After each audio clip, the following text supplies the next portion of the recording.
Les dije hace un momento que los protestantes no saben nada de estas cosas, pero de vez en cuando aparece un protestante que sabe algo. Yo tengo un libro que se llama God Was in Christ. Lo escribió Donald Bailey, un protestante.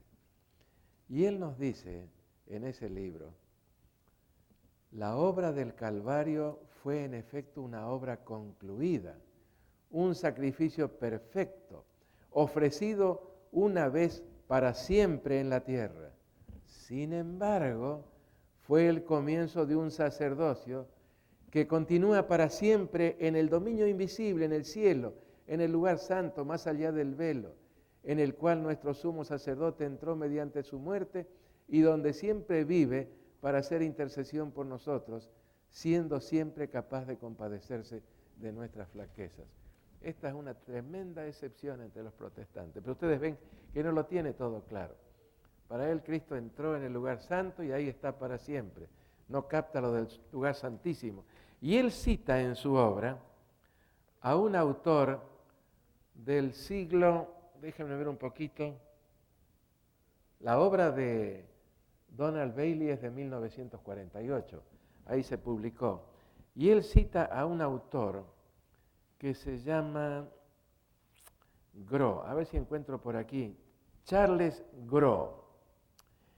Y Charles Gros, que escribió en el siglo XIX, The Body of Christ, el cuerpo de Cristo, dijo lo siguiente: en la epístola a los hebreos, todo lo que precede a la ascensión es la preparación de Cristo para su obra sacerdotal. Su obra como sumo sacerdote y su entrada en el verdadero santo de los santos por el poder de su propia sangre derramada una vez para siempre en la muerte. Es su entrada en el cielo y no sobre la cruz, que hace que Él realice su expiación por nosotros, de acuerdo con la epístola a los hebreos. Y su obra como sumo sacerdote, que comienza con su entrada en el cielo, es perpetua. Se equivocó Gros en esto de que es perpetua, porque va a terminar, ¿verdad? El santuario será purificado, no dice continuará purificándose por toda la eternidad. Excepción, no conozco ninguna otra obra en que haya algo acerca del santuario celestial. Cuando estudiaba en el seminario bautista, donde obtuve el doctorado, yo quise escribir mi tesis sobre el santuario. Pero me dijeron, mejor que no lo haga, porque el presidente del seminario escribió su tesis sobre el santuario. Y va a ser difícil que usted pueda superar eso. Y fue de balde que intentara convencer a mi supervisor de que había alguna cosa que no estaba en esa tesis. Supongo que él no quiso entrar en problema con el presidente del seminario, ¿no es cierto? Pero no saben nada acerca de esto, es una tristeza. Es un evangelio totalmente incompleto. Bueno, Desmond Ford, vamos a mencionarlo después un poquito más. Para él, la obra de la expiación fue completada sobre la cruz, ahí terminó. No hay absolutamente nada más que pensar o esperar. Pero Gros nos dijo que su entrada en el cielo y no sobre la cruz es lo que le permite realizar esa obra por nosotros. Y creo que hay alguna cosita más por aquí en forma general. Durante todo el año, los pecados eran transferidos al santuario terrenal. No al lugar santo, sino al lugar santísimo. Usted me dice, pero no entraba el sacerdote común al lugar santísimo. Solo lo hacía el sumo sacerdote una vez por año. ¿Cómo se transfería? Les mencioné hace un momento, con la aspersión de la sangre hacia el velo que separaba el lugar santo del lugar santísimo, mientras que en una abertura que había por encima de la cortina del velo que separaba los dos compartimientos, entraba el humo del incienso a la presencia de Dios. De esa manera los pecados eran transferidos simbólicamente al lugar santísimo, al trono de Dios. Una vez al año había que hacer la limpieza, la descontaminación del santuario. Una ceremonia muy especial que después veremos con algún detalle, pero ahora lo mencionamos así en forma más bien superficial. Los verdaderamente penitentes eran perdonados en el día de la expiación, pero no en definitiva. En cambio, los demás debían cargar las consecuencias de su pecado. Y si se arrepentían y eran perdonados, no era un perdón definitivo. Sin embargo, simbólicamente, los penitentes, los arrepentidos, podían volver a su casa en el día de la expiación contentos y felices. Habían sido perdonados, mientras que los impenitentes condenados. Así que era un día de juicio, el día de la expiación.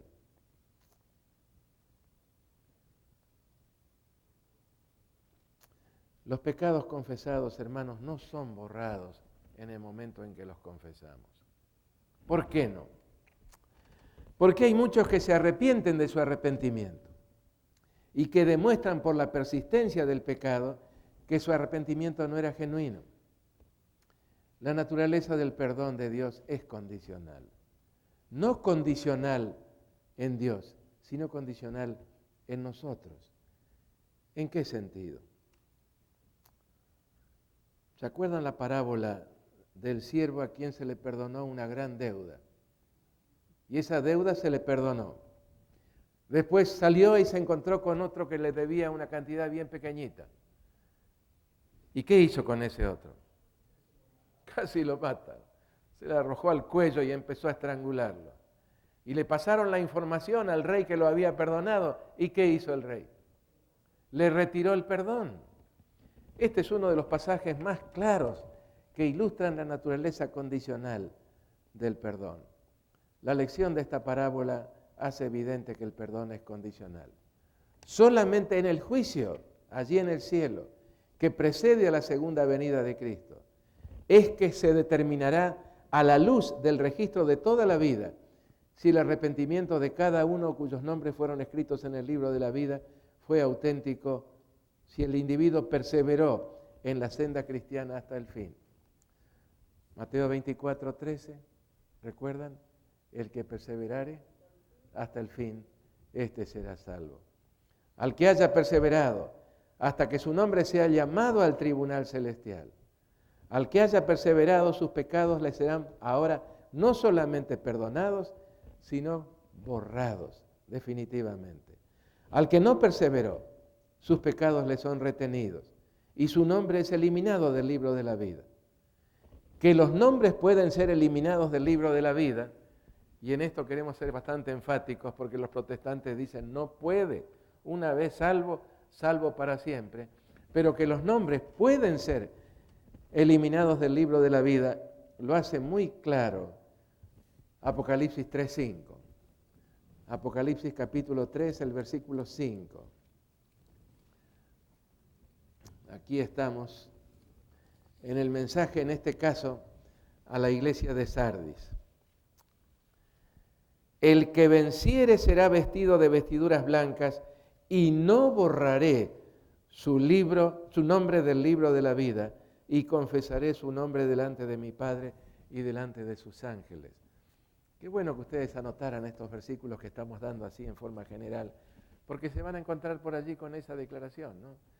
Usted, hermano, está salvado y usted que conoce cómo es la palabra de Dios y lo que dice Dios, no le va a decir sí.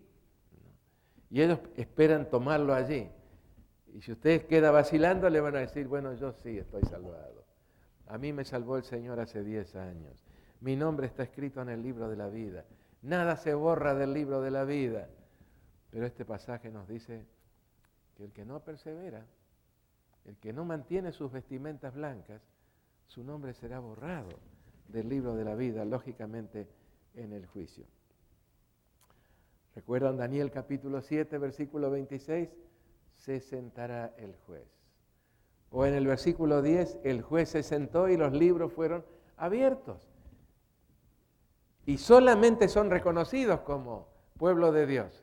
Capítulo 12, versículo 1, aquellos cuyos nombres, una vez terminado el juicio, hayan quedado escritos en el libro de la vida. Dice, en aquel tiempo se levantará Miguel, el gran príncipe que está por los hijos de tu pueblo. Y será tiempo de angustia cual nunca fue desde que hubo gente hasta entonces, pero de ella será liberado tu pueblo. aquellos cuyos nombres están en el libro de la vida. ¿Y qué más decimos en esta introducción general? En Daniel capítulo 7, casi se me olvida un punto muy importante. Yo les voy a leer en el versículo 13 y el 14. Daniel capítulo 7, los versículos 13 y 14. Está hablando acerca del juicio y aunque no explica el procedimiento del juicio, da el resultado. Dice el versículo 13, miraba yo en la visión de la noche y aquí con las nubes del cielo venía uno como un hijo de hombre. El arameo de este capítulo dice uno humano en forma, en la apariencia totalmente humano, que vino hasta el anciano de días y le hicieron acercarse delante de él.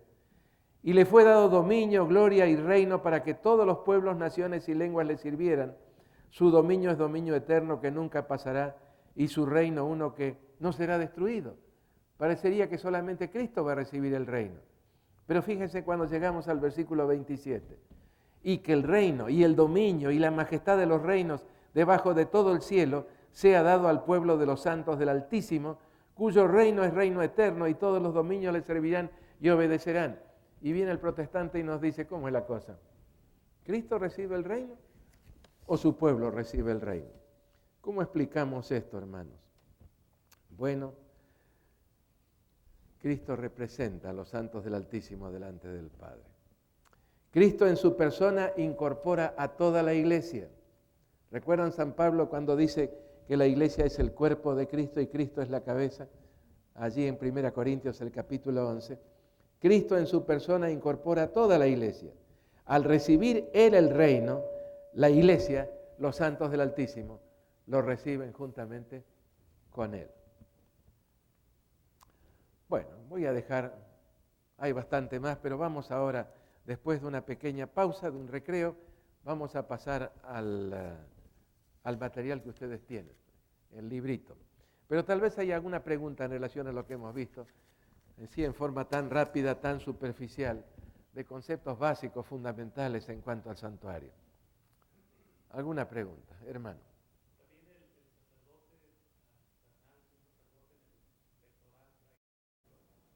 ¿Quién? Yo. Ustedes. El Señor los coloca ahí y los va a dejar ahí y nunca más van a aparecer. Serán borrados, destruidos definitivamente. Pero si yo los traigo a la superficie, arrepintiéndome de mi arrepentimiento, si yo no demuestro en mi vida que la confesión que hice de Jesús fue genuina, entonces vuelven a la superficie. Serán alejados tanto como el oriente del occidente, dice en el Salmo 103. Serán disipados como la niebla. Pero si cambia la temperatura, la niebla aparece otra vez. Cuando empieza a enfriarse la cosa, aparece la niebla. Ustedes lo saben. Sí, hermano. Entonces, no es cuando nosotros aceptamos al Señor Jesucristo que somos salvos, sino hasta que vayamos ante Él. ¿Saben lo que les digo a los protestantes? Cristo me está salvando. ¿Y a usted? También. ¿No habían pensado en eso? ¿No? Entonces, hasta que estemos delante de Él, así como dice la Biblia, el que persevere. Si es que nosotros, hasta cuando Exacto. venga Él, nos mantenemos firmes, entonces seremos realmente salvos y limpios. Pero la vida cristiana no debe ser una experiencia de duda, de vacilación, de inquietud. No, si estamos en Cristo, esa es nuestra esperanza de gloria. Cuando les vengan, seguramente les han preguntado a ustedes alguna vez, ¿sí o no? ¿Está usted salvo o no? ¿Le han preguntado alguna vez? Sí. Y usted entonces vacila un poquito, yo estoy salvo, hace tantos años. Recuerden, Cristo me está salvando. ¿Y a usted? Sí, hermano. Pastor, escuchaba de alguien algo muy bonito. Dice que Dios quita nuestros pecados y los echa al fondo del mar, pero pone un letrero ahí que dice no fishing, para que no vayamos otra vez a sacar. Está buenísimo, está buenísimo. ¿Quién lo puede pescar? Nosotros solamente, nosotros. San Pedro lo dice de una forma casi cruel, casi brutal, citando un refrán. Allí en 2 de Pedro, el capítulo 2, Segunda de Pedro, el capítulo 2. Y creo que es el versículo 22. Sí. Pero les ha acontecido lo del verdadero proverbio. El perro vuelve a su vómito y la puerca lavada a revolcarse en el cielo. Está terrible esto para la Biblia, ¿no? Pero era refrán de su tiempo. Muy bueno. ¿Otra pregunta, hermano? Pastor, con respecto a que los nombres pueden ser borrados del libro de la Me vida. corrijo, hermano. Ujú. Nunca decimos con respecto a, es con respecto con. Ok. No, yo estoy equivocado. Ok. Con respecto a, cuando decimos en relación, no es en relación a, sino en relación con. Adelante, hermano. En relación con los nombres que pueden ser borrados del libro de la vida, Apocalipsis 20:12 es una referencia también. Aquel que no fue encontrado escrito en el libro de la vida fue arrojado. Sí, Ajá. claro. Aparte de Apocalipsis 3:5. ¿Alguna otra referencia? 3:5 es lo más claro, hermano. ¿Es lo más claro? Sí. Y además, allí la parábola de Mateo 18, de los dos deudores. Y la sugerencia de Moisés que también fuese su nombre quitado. Sí, ráeme de tu libro, efectivamente, ráeme de tu libro. Y San Pablo mismo dice en Romanos 9 que si por su eliminación de la familia de Dios su pueblo pudiera salvarse, estaba listo para el sacrificio. ¿Se acuerdan el pasaje? Vamos a Romanos el capítulo 9, el versículo 1, donde él dice, yo doy testimonio de que esto es lo que siento. Romanos 9. Verdad digo en Cristo, no miento, y mi conciencia me da testimonio en el Espíritu Santo, que tengo gran tristeza y continuo dolor en mi corazón, porque deseara yo mismo ser anatema, separado de Cristo, por amor a mis hermanos, los que son mis parientes según la carne. Dispuesto a eso con tal de lograr la salvación de ellos. El mismo espíritu de Moisés, exactamente. Bueno, si no hay alguna otra pregunta, entonces hacemos una pausa. Sí. Una pregunta que nos hace a nosotros como adventistas, similar a la de si somos salvos, es la de si estamos guardando los mandamientos. ¿Cómo responde a eso? Si dijéramos sí, enseguida nos van a agarrar por arrogantes y por mentirosos. ¿Qué podemos decir? Isaías 26. Isaías 26. Les voy a leer primero el versículo 3 y después el versículo 12, porque se complementan maravillosamente. Oh, estoy aquí en Ezequiel. Isaías, el capítulo 26. Versículo 3. Tú guardarás en completa paz a aquel cuyo pensamiento en ti persevera, porque en ti ha confiado. 26. Jehová, tú nos darás paz, porque también hiciste en nosotros todas nuestras obras. ¿Captan el significado? Versículo 12. Aquí dice en el versículo 3, guardarás en completa paz a aquel cuyo pensamiento en ti persevera. En otras palabras, vive entregado a ti. Lo complementa el versículo 12 cuando dice, Jehová, tú nos darás paz, porque también hiciste en nosotros todas nuestras obras. A tal punto llega esa unión con Cristo, que nosotros hacemos las cosas pensando que son nuestras obras, cuando en realidad son las obras de Cristo en nosotros. Eso es lo que yo les diría. No, yo no puedo guardar los 10 mandamientos, pero Cristo en mí sí. Él es el que lo hace. Por supuesto, en la medida en que Cristo esté en mí, me ayudará a guardar sus mandamientos. El legislador, mediante su espíritu, en nuestro corazón. Bueno, hacemos una pequeña pausa. ¿Cuánto? ¿10 minutos, pastor? 10 minutos. ¿Saben lo que nos decían en el recreo en el seminario bautista? Vamos a tener una pausa. Alguno puede fumar su cigarrillo, otros pueden tomar agua, lo que quieran. Me resultaba tan raro eso, tan raro. Y en un seminario luterano en Buenos Aires donde estuve, fue interesante porque era la graduación, nos habían invitado y entonces se hacía una pequeña reseña de cada uno de los pastores que se habían formado, estaban graduándose, ¿no? Y los estudiantes manifestaban su agrado de que uno de ellos se hubiera graduado, así no tendríamos que aguantar más su pipa alrededor, el olor de su pipa alrededor. Bueno, preguntas de ustedes y las respuestas cuando ustedes lo consideran necesario. Estamos en la página 1. La doctrina del santuario es el tema de toda la Biblia. Con razón se afirma en círculos teológicos que de cada 4 páginas de la Biblia hay 3 que no pueden comprenderse bien sin un conocimiento por lo menos mínimo del santuario. Como lo afirma el Salmo 68. Vieron tus caminos, oh Dios, los caminos de mi Dios, de mi Rey, ¿dónde? En el santuario. El santuario es la gran ilustración acerca de cómo Dios salva a los pecadores. Del testimonio de Asaf. Asaf, cantor allí en el templo, director de música, aparentemente estaba con un problema cardíaco, porque él dice que sentía punzadas en su corazón. Y había algo que especialmente lo molestaba. ¿Por qué personas piadosas tienen que sufrir? Mientras que los que son impíos muchas veces gozan de buena salud y de prosperidad.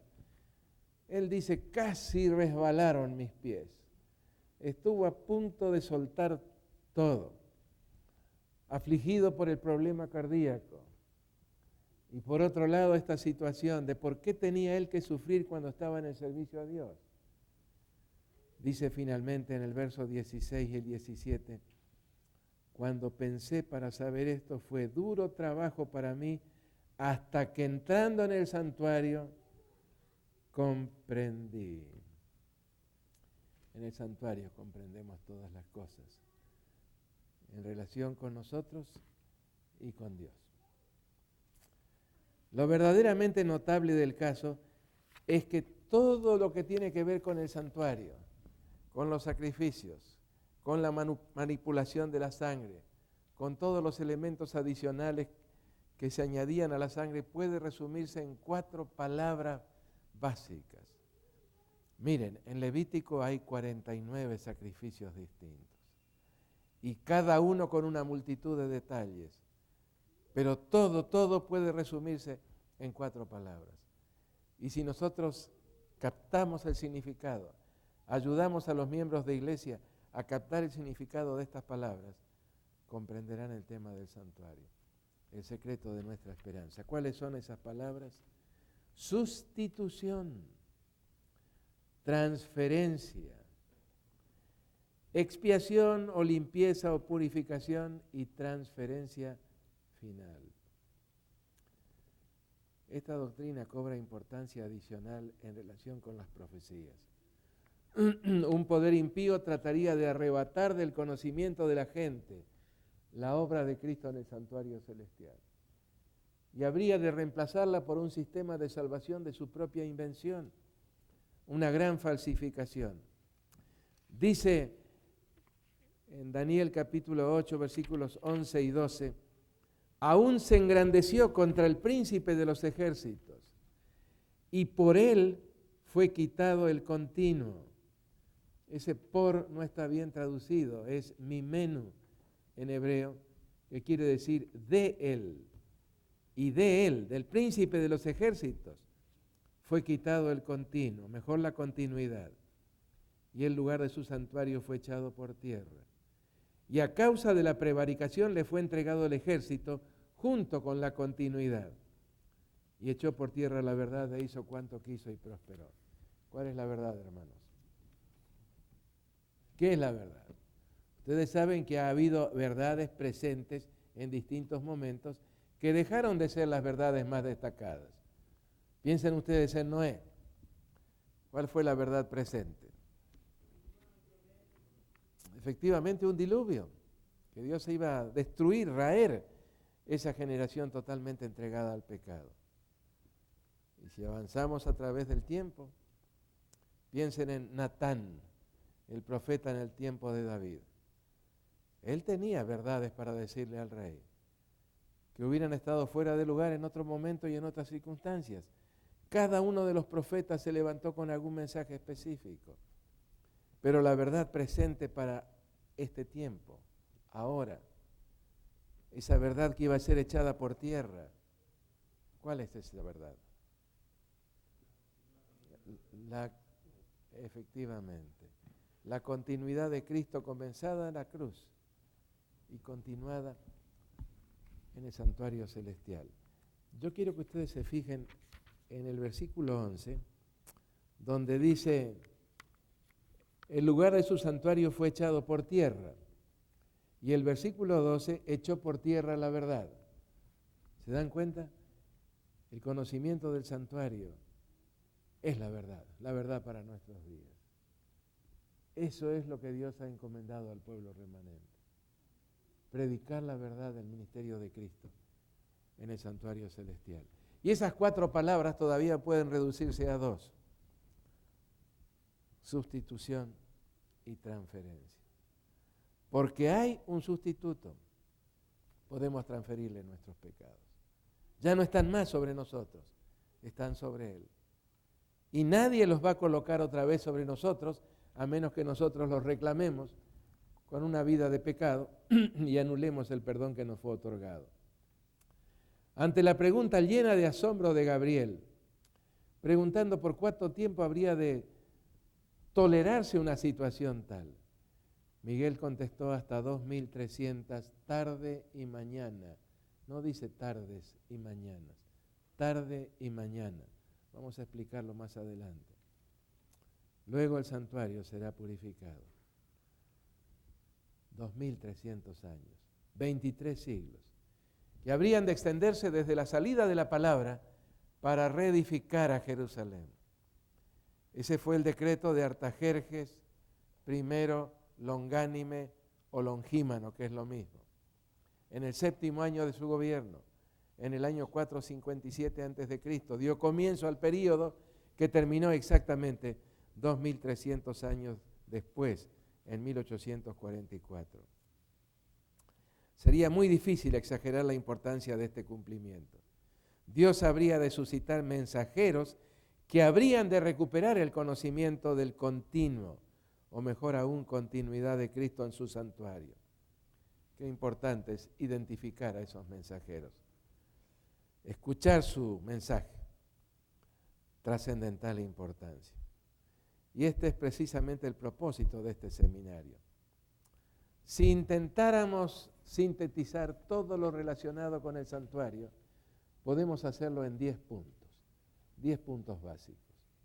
Número 1, como consecuencia de nuestro pecado o de su pecado contra Dios, nuestros primeros padres, como Dios se lo había anticipado, debían haber muerto en forma instantánea. ¿Recuerdan?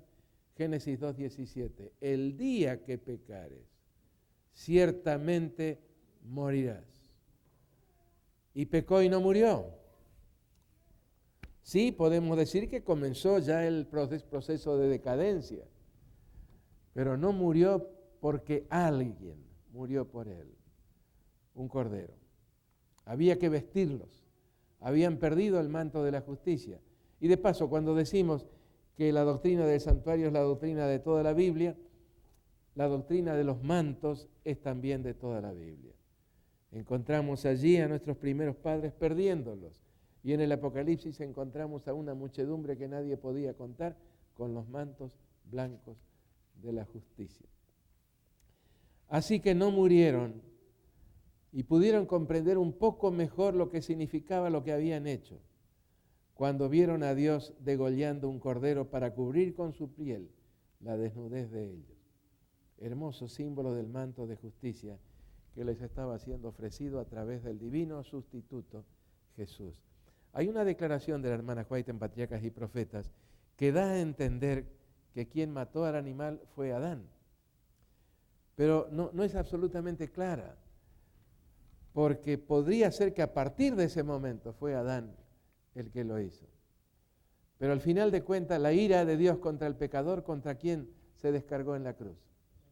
Contra su Hijo. Así que yo quisiera tener dilucidado este punto, si fue Dios